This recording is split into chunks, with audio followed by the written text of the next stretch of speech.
Ito, ipa-power on ko siya. Ayan, power off, power on. Ito kasi ang tanda ko usually nito, 'di ba, power on siya. Ito mo, 'yan, 'di ba, yung wash na bago mo yung wash, 'di ba?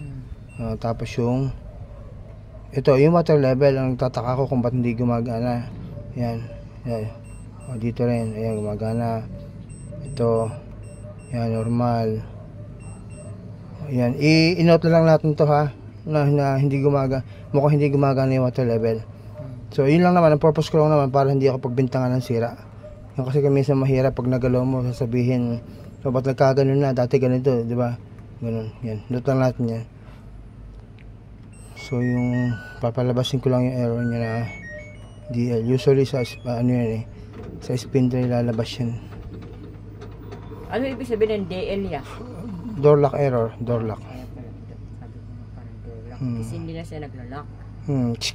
Saka dapat kasi yung pupula rito eh. Kaya nga may lock dito na. Yan, DL na.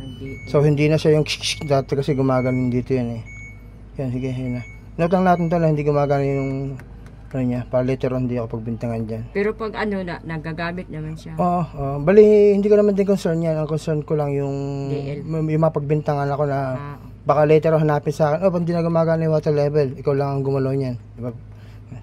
Sige po, i-solve ko na yung DL na problema niya. So dito ito sa Lancaster KS19. So DL error. Yan, gagawin ko na siya.